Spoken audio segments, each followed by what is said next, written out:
You can buy the land, the old farmer said quietly, but you'll never own its trust. No one paid much attention to those words when Victoria Hayes stepped out of her sleek black SUV beneath the bright Kansas sun. The crowd gathered outside the county courthouse turned toward her instantly, cameras flashing, executives following close behind with polished smiles and leather portfolios tucked beneath their arms. At 36, Victoria was already one of America's youngest agricultural CEOs, celebrated on magazine covers and business channels for transforming traditional farms into billion-dollar enterprises powered by technology and efficiency.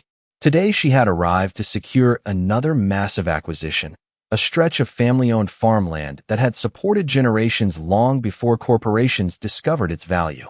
Standing quietly near the edge of the crowd was Ethan Carter, a 41-year-old single father whose weathered denim shirt carried the scent of fresh soil and early morning hay.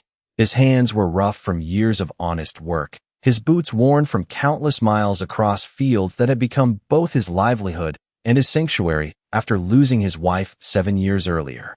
Beside him stood his 9-year-old daughter, Lily, clutching his hand with quiet confidence, as if she already understood the strength that lived inside silence. Victoria barely glanced at them before speaking to her legal team loud enough for everyone nearby to hear. Every time we expand into towns like this, someone insists they know better than professionals. Farming isn't about instinct anymore. It's about data, capital, and leadership. A few people exchanged uncomfortable looks while others chuckled politely, eager to stay on the CEO's good side. Her eyes finally landed on Ethan as he calmly reviewed the auction notice posted beside the courthouse entrance. She offered a thin smile that carried more superiority than kindness. "You're Ethan Carter, aren't you?" The farmer refusing every purchase offer. Ethan nodded once without irritation. "That's right." Victoria folded her arms. "You seem like a decent man, but people like you hold communities back. Sentiment doesn't build the future." Another ripple of restrained laughter moved through the crowd. Lily looked up at her father, waiting for some sharp reply, but Ethan simply adjusted the brim of his faded cap and answered with a voice so calm it almost disappeared beneath the Kansas breeze. "The future grows best when it remembers where its roots are." Victoria let out a quiet laugh, shaking her head as though she had just heard an outdated proverb from another century. "That's a nice speech," she replied. "But speeches don't solve modern problems." Ethan smiled politely. "Neither does pride." For just a second, the air seemed to stop moving. Even the distant rumble of tractors beyond the courthouse square faded beneath an unexpected silence. Victoria dismissed the moment with a confident turn toward her executives, believing the conversation already won. She had no idea that within 72 hours, every expert in her company would be searching desperately for answers, and the only person capable of saving the largest project of her career would be the quiet single father she had just mocked in front of an entire town. The sun was already sinking behind the rolling wheat fields when Ethan Carter steered his aging Ford pickup down the gravel road leading home. Fine dust drifted behind the tires, glowing gold beneath the evening light, while endless rows of corn swayed gently in the warm Kansas breeze. Lily rested against the passenger window, quietly sketching another picture inside the notebook she carried almost everywhere. Today she had drawn a red barn beneath a wide blue sky, adding 2 tiny figures standing side by side in front of it. One was taller, wearing a baseball cap. The other held his hand. Ethan smiled without saying anything. Some moments deserved silence more than words. Their farmhouse stood at the end of a long dirt lane surrounded by weathered fences, towering oak trees, and fields that had belonged to Ethan's family for nearly 80 years. The white paint had faded long ago, and the porch steps creaked beneath every footstep, but the house still carried something money could never purchase. It felt like home. Lily jumped from the truck the moment it stopped and raced toward the vegetable garden where bright tomatoes, green beans, and sweet corn waited beneath the late summer sun. "Can I pick the tomatoes before dinner?" she called. Ethan nodded with an easy smile. "Only the red ones. Leave the others another day." She gave him a cheerful thumbs up before disappearing between the rows. Ethan leaned against the truck for a moment, breathing in the familiar scent of fresh soil, cut hay, and warm earth after another long day. To most people, it was simply a small family farm. To him, Every acre held memories. His late wife had planted the first apple tree near the porch. Lily had learned to walk across these fields. Every sunrise reminded him that grief could live beside gratitude without either one winning completely. A dusty pickup slowed near the mailbox before turning into the driveway. Old Ben Morrison climbed out, tipping his faded hat with a grin. "Heard you made quite an impression downtown today." Ethan chuckled softly. "I think it was the other way around." Ben laughed. "That city woman sure likes hearing herself talk." Ethan shrugged. "She believes what she knows." "And you?" Ben asked.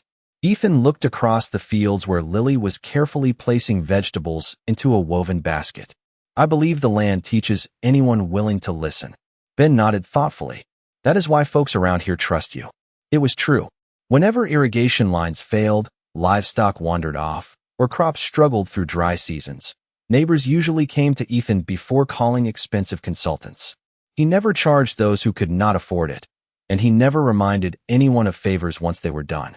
Years earlier, before tragedy changed everything, Ethan had been offered leadership positions with several national agricultural companies. He had quietly turned every one of them down. Few people still remembered those offers. Fewer still understood why.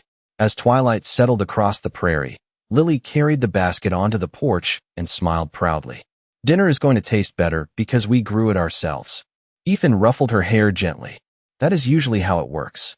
She laughed as they walked inside together, while the old screen door closed behind them with its familiar squeak.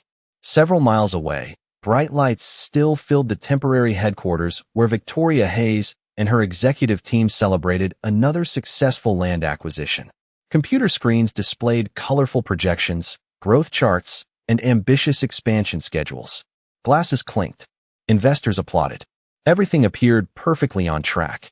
Yet beneath thousands of acres of fertile ground, something invisible had already begun shifting, patiently waiting for the moment when confidence would collide with reality. Monday morning arrived beneath a cloudless Kansas sky, and the newly acquired farmland buzzed with the confidence that always seemed to follow expensive plans. White utility trucks rolled through the entrance one after another, while engineers studied digital maps displayed across large portable monitors. Survey drones drifted overhead in neat patterns, capturing every inch of the property before the first phase of construction officially began. Victoria Hayes walked confidently between groups of contractors, her crisp white shirt untouched by the dust swirling across the fields. Every conversation sounded exactly the way she expected. Budgets were approved. Schedules were ahead of target. Investors were enthusiastic. The presentation boards promised record-breaking harvests supported by artificial intelligence, automated irrigation, satellite imaging, and predictive soil analytics. "This project will become the new national standard," Victoria declared as cameras recorded every word. "Tradition built yesterday. Innovation builds tomorrow." Her executive team applauded while reporters eagerly scribbled notes. Nearly every local official attending the ceremony smiled politely, although a few older farmers exchanged quiet glances that spoke louder than words. They had watched the land through floods, droughts, harsh winters, and unpredictable springs. They understood that spreadsheets could calculate numbers, but they could not always predict nature. By early afternoon, enormous irrigation systems stretched across hundreds of acres, programmed to distribute water with mathematical precision. Sophisticated sensors disappeared beneath the soil, measuring moisture, temperature, and nutrient levels every few minutes. The control center displayed perfect green indicators across every screen.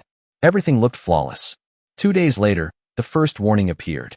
A young field supervisor hurried into the operations trailer carrying a tablet with a troubled expression. "We have moisture inconsistencies in the northern section," he reported. One engineer barely looked up. "Recalibrate the sensors." The supervisor nodded and left. An hour later, another report arrived. Water pressure was falling across 3 irrigation zones despite every pump operating normally. Again, the response came quickly. "Replace the valves." By sunset, additional alerts filled the monitoring screens. Some sections of soil had become unexpectedly saturated, while neighboring fields remained unusually dry. The software insisted everything was functioning exactly as designed, yet the land stubbornly refused to follow the data. Victoria folded her arms as technicians moved rapidly between computer stations. Explain this. A senior engineer adjusted his glasses before answering carefully. The algorithms are correct. The equipment is operating within specifications. Then why are the fields behaving differently? Silence settled across the trailer. Outside, the wind swept gently through the young crops, carrying loose strands of wheat across the dusty road. Several local workers watched from a distance without saying much.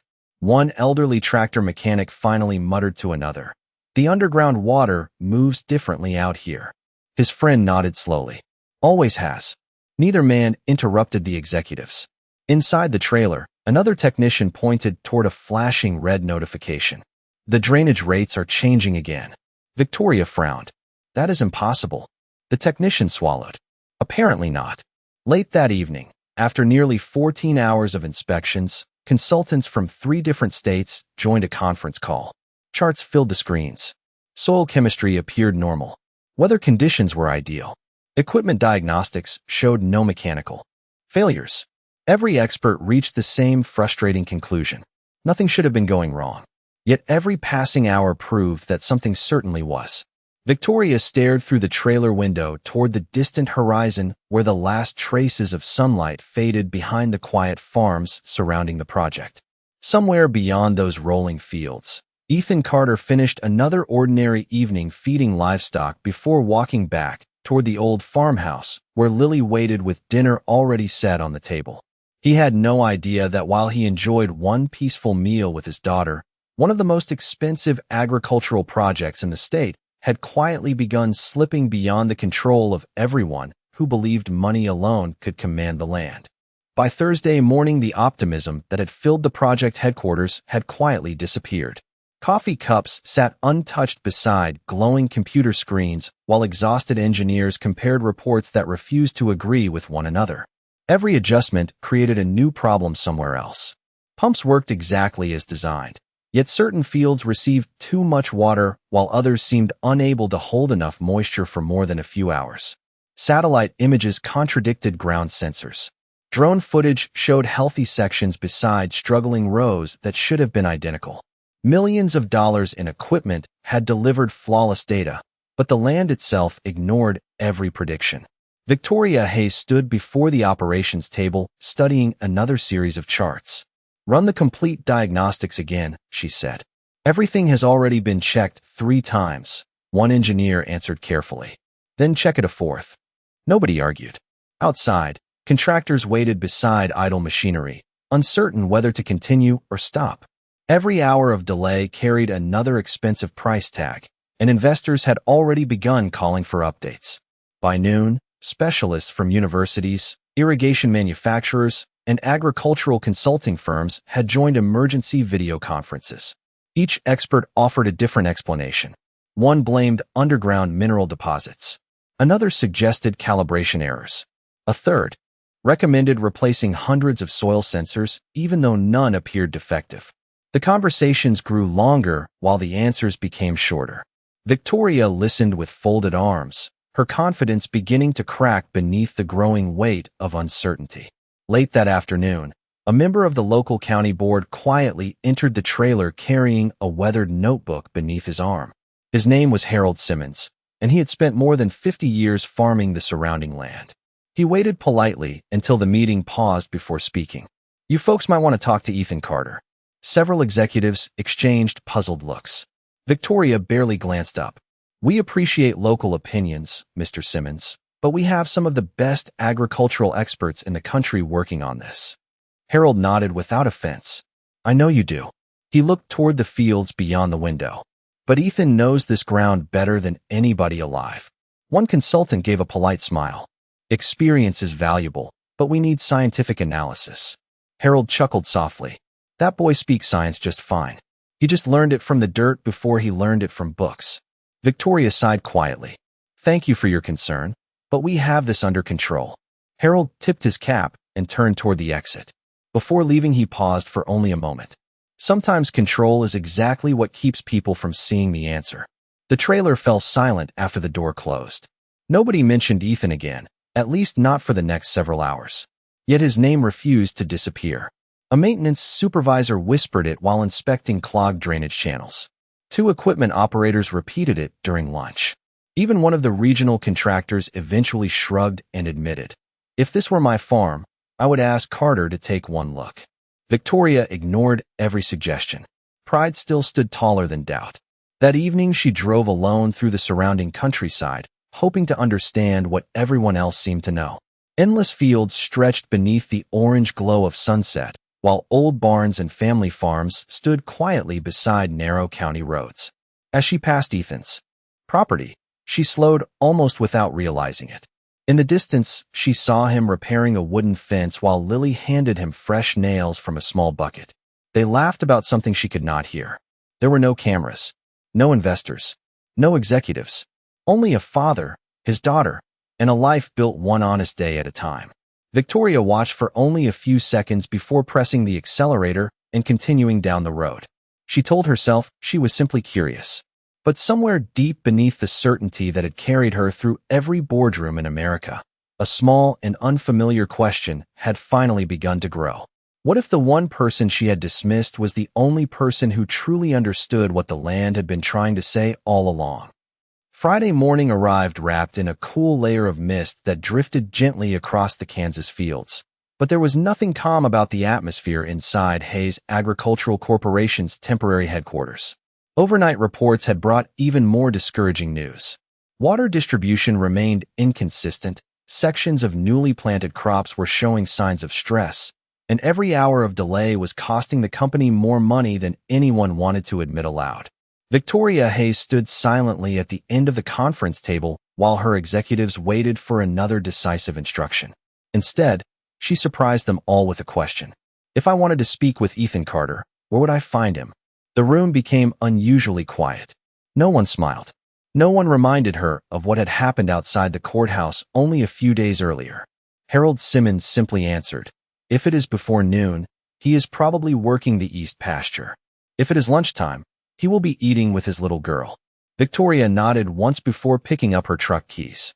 She drove alone without an assistant, without security, and without the polished confidence that usually accompanied every public appearance. The gravel road leading toward Ethan's farmhouse seemed much longer than she remembered. Every fence, every weathered mailbox, every stretch of golden pasture reminded her that this world measured success differently from the boardrooms she knew so well.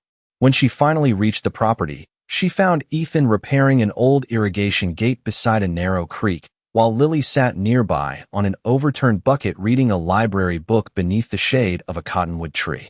Neither of them noticed the approaching vehicle until the tires crunched softly across the gravel. Lily looked up first. "Dad, the lady from the courthouse is here." Ethan straightened slowly, wiped his hands on a clean shop towel, and walked toward the driveway with the same calm expression he always seemed to wear. Victoria stepped out of her truck, suddenly aware that expensive shoes were not designed for muddy farm roads. For several seconds, neither of them spoke. The breeze carried the scent of fresh grass, while birds called from somewhere beyond the pasture fence. Finally, Victoria broke the silence. "I owe you an apology." Ethan looked at her without judgment. "You do not owe me anything." She lowered her eyes for a brief moment. "I spoke with more confidence than respect." Ethan smiled gently. "That happens sometimes." She took a slow breath. "My project is failing, and none of my experts can explain why." Ethan glanced toward the distant horizon before looking back at her. "The land usually has a reason." Victoria hesitated before asking the question that would have been unthinkable only days earlier. "Would you be willing to look at it?" Ethan did not answer immediately. Instead, he looked toward Lily, who had quietly closed her book and was watching from beneath the tree. "Lunch first," he said softly. "She has been waiting all morning." Victoria blinked, surprised by the response. There was no negotiation, no satisfaction, no reminder that she had publicly embarrassed him. His daughter simply came first. Lily walked over carrying a small picnic basket. She looked at Victoria with innocent curiosity before smiling politely.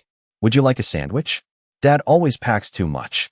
Victoria almost laughed at the unexpected kindness. "Thank you. I would." The three of them sat together beneath the old cottonwood tree where homemade sandwiches, fresh tomatoes from the garden, and cold lemonade replaced business, presentations, and corporate strategy. For the first time in years, Victoria found herself sharing a simple meal with people who expected nothing from her except honesty. And somewhere between the quiet conversation, the laughter of a little girl, and the peaceful rhythm of a family that had learned to treasure every ordinary moment, she began to understand that the strongest people she had ever met were often the ones who never felt the need to prove it. After lunch, Ethan stood, picked up his faded work hat, and looked toward Victoria with the same calm expression that had never changed, whether she had insulted him or asked for his help. "Let us take a look," he said simply. They drove separately back to the project site, where nervous engineers, supervisors, and executives watched in disbelief as the quiet farmer stepped out of his old pickup truck. Several recognized him immediately.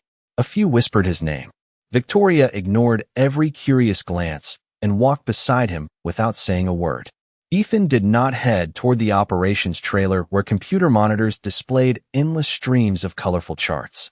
Instead, he walked directly into the fields. He crouched near the soil, scooped up a handful of earth, rubbed it slowly between his fingers, then smelled it before letting it fall back to the ground. He repeated the process several yards away, then again near one of the irrigation valves.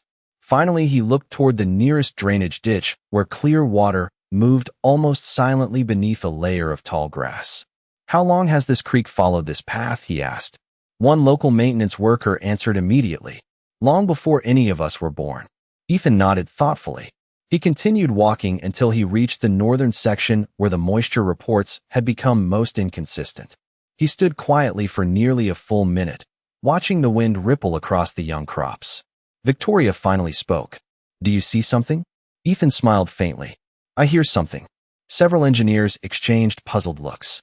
One of them quietly muttered, "Hear what?" Ethan pointed toward the distant creek. "The water." The group listened, but heard nothing unusual. Ethan knelt once more and gently pressed his hand against the ground. "The underground water is shifting beneath these fields. It has been doing this for generations." One engineer frowned. "Our geological surveys did not show any significant underground movement." Ethan nodded politely. "Because they measured where the water was. They did not measure where it wanted to go." The sentence hung in the air. Victoria watched him carefully. There was no arrogance in his voice, only quiet certainty. Ethan asked for the latest irrigation maps. An assistant hurried to retrieve them. He spread the drawings across the hood of a pickup truck and studied every line for several minutes before picking up a pencil. Without touching the computer models, he drew 3 simple curves across the map. "Redirect these channels. Reduce water pressure here by 15%. Open the secondary drainage gate along the eastern boundary. Leave the southern section alone for 48 hours. One consultant looked surprised. "That is all." Ethan nodded. "The equipment is not the problem. The land is fighting the pattern you gave it. Stop forcing it." Victoria immediately turned toward her operations manager. "Do exactly what he recommends." Within hours, crews began adjusting the irrigation network according to Ethan's instructions. Pumps slowed. Gates opened. Water gradually followed the new routes. By sunset, the first field sensors began reporting stable moisture levels. One by one, the flashing warning lights across the control center quietly disappeared. An engineer stared at his monitor before calling across the trailer. "Zone 4 is stabilizing." Another voice answered seconds later. "Zone 7 too." Soon another report arrived. "Drainage rates are returning to normal." No one celebrated. They simply stood in stunned silence, watching weeks of confusion begin to disappear because of a solution that required no expensive software upgrade, no replacement equipment, and no emergency consultants. Victoria stepped outside the trailer where Ethan was already walking back toward his pickup. "You solved in one afternoon what my team could not solve all week," she said quietly. Ethan smiled toward the fields glowing beneath the evening sun. "I did not solve it alone." Victoria looked confused. Ethan glanced across the gently swaying crops. The land already knew the answer. Someone just needed to listen. The next morning, the atmosphere across the project had completely changed. Engineers who had spent days staring at failing reports now watched healthy moisture readings appear one after another across every monitor. Contractors returned to work with renewed confidence, and investors who had been preparing difficult questions suddenly began receiving encouraging updates instead. Victoria Hayes stood inside the operations trailer looking at the latest field reports, but her attention kept drifting toward the name written across the temporary visitor badge lying on her desk. Ethan Carter. It no longer sounded like the name of an ordinary farmer. Curiosity quietly replaced pride. "Pull everything we have on him," she told her executive assistant. "Employment history, education, professional licenses, everything." The assistant hesitated. "We already searched before the land auction. There was almost nothing." Victoria looked up. "Search again." Within an hour, the assistant returned carrying a thin folder instead of the thick report Victoria expected. "Most of his recent records are exactly what you already know. Small farm, local volunteer work, agricultural cooperative membership. But," Victoria leaned forward. "But what?" "There are older records." She placed several printed pages onto the desk. Victoria began reading. Her confident expression slowly faded. 15 years earlier, Ethan Carter had not been an unknown farmer. He had graduated at the top of one of the nation's leading agricultural engineering programs before becoming one of the youngest irrigation systems specialists in the country. His research on sustainable water management had been published by respected universities. He had helped design large agricultural projects across several Western states where water conservation had become critical. Industry magazines had once described him as one of the brightest minds of his generation. Victoria turned another page. There were photographs of a younger Ethan standing beside research teams, state officials, and university professors. Awards followed. National conferences, innovation grants, invitations to international agricultural forums. Then everything stopped almost overnight. No promotions, no interviews, no corporate appointments. Only one final resignation letter submitted 7 years earlier. Victoria quietly whispered to herself, "Why would someone walk away from all of this?" Harold Simmons happened to be delivering updated survey notes when he noticed the open file. He smiled gently before taking a seat across from her desk. "You finally found the old Ethan." Victoria looked at him. "Why did he leave?" Harold folded his weathered hands together. His wife, Emily, became very sick. He spent every spare minute taking care of her and raising little Lily. After Emily passed away, every company wanted him back. Bigger salary, bigger title, bigger office. Harold paused before smiling softly. Ethan always gave them the same answer. Victoria looked up. "What answer?" Harold's voice became almost tender. "My daughter has already lost her mother. She is not going to lose her father too." Silence settled across the room. Outside the trailer, the sounds of tractors and irrigation pumps blended with the steady Kansas breeze. Victoria stared at the photographs again, seeing them differently now. She remembered the faded work shirt, the worn boots, the homemade lunch beneath the cottonwood tree, and the quiet patience of a man who had never once mentioned his accomplishments while solving a problem worth millions of dollars. He could have embarrassed her. He could have reminded everyone of her mistake. Instead, he had simply helped. Later that afternoon, Victoria drove past Ethan's farmhouse once again. She saw him kneeling beside Lily as they repaired a small birdhouse together on the porch. The little girl laughed after accidentally dropping a handful of nails, and Ethan laughed with her instead of correcting her. At that moment, Victoria finally understood something every award hanging in her corporate office had failed to teach her. Success was not measured by how many people admired your achievements. Sometimes the greatest success was quietly choosing the people who needed your love over the career that promised you everything else. 3 days later, the project officially resumed at full capacity, and the same courthouse square where proud speeches had echoed now hosted a community appreciation gathering organized by Hayes Agricultural Corporation. Local families, county officials, farmers, contractors, and employees filled the open lawn beneath bright autumn skies, while children chased one another between food trucks and picnic tables. Victoria Hayes stood behind a simple wooden podium without the polished confidence that had once defined every public appearance. This time, there were no flashy presentation screens behind her, only the wide Kansas horizon stretching across the fields that had taught her an unforgettable lesson. She looked across the audience until her eyes found Ethan Carter standing quietly near the back beside Lily. He looked as comfortable as ever in his faded work shirt, his attention focused entirely on making sure his daughter had enough lemonade and a place to sit. Victoria took a slow breath before speaking. "A week ago, I believed success meant having the best technology, the best strategy, and the best experts." She paused. "I was wrong. The crowd grew silent. I also believed that experience could be measured by titles, offices, and achievements. I was wrong about that too. Several executives lowered their eyes, remembering the day Ethan had been dismissed outside the courthouse. Victoria continued with steady honesty. There is someone here today whom I judged before I took the time to understand him. I spoke without respect. He answered with patience. I underestimated his knowledge, and when my company faced its greatest challenge, he helped us without asking for recognition or anything in return. She stepped away from the podium and walked directly toward Ethan. Hundreds of eyes followed her across the grass. Stopping in front of him, she extended her hand. Mr. Carter, I owe you more than an apology. I owe you my gratitude and my respect. Ethan accepted the handshake with the same gentle smile he had worn from the beginning. Thank you, he said quietly. We all make mistakes. Victoria shook her head softly. Not everyone responds to them the way you did. The audience broke into warm applause, not because a corporation had succeeded, but because humility had quietly replaced pride. After the applause faded, Victoria surprised everyone once again.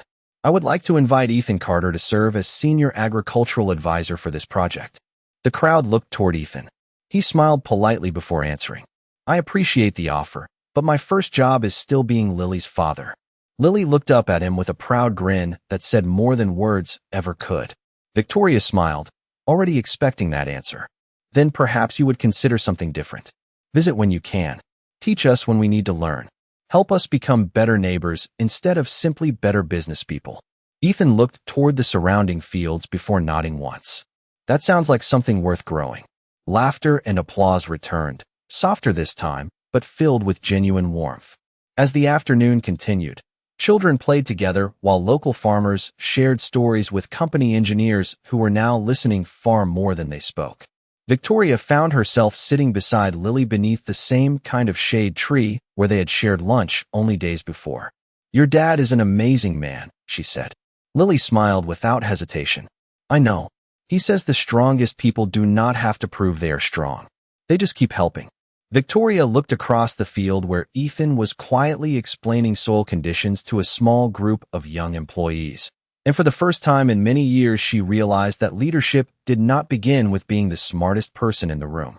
Sometimes it began with becoming the best listener. Autumn slowly settled across the Kansas countryside, painting the fields with warm shades of gold while the project that had once stood on the edge of failure quietly became one of the most successful agricultural partnerships in the region. The irrigation system now followed the natural rhythm of the land instead of trying to overpower it and harvest. Forecasts exceeded every expectation. Industry magazines praised the innovation behind the project, but whenever reporters asked Victoria Hayes about its success, she always smiled and gave the same answer. Technology helped us work harder. Humility taught us to work wiser. She never claimed the breakthrough as her own again. Instead, she made certain every interview included the name Ethan Carter. Back at the farmhouse, life remained beautifully ordinary. Every morning, Ethan and Lily watched the sunrise from the old porch before beginning another day together. Some afternoons, Victoria stopped by after visiting the project, not carrying contracts or presentations anymore, but fresh coffee from the small diner in town or homemade pie from the county bakery. She slowly became part of the quiet rhythm of the farm. Lily looked forward to those visits, often asking Victoria to help feed the chickens or gather vegetables from the garden. The polished executive who once measured every minute by quarterly reports now found herself smiling over crooked rows of tomatoes and muddy boots.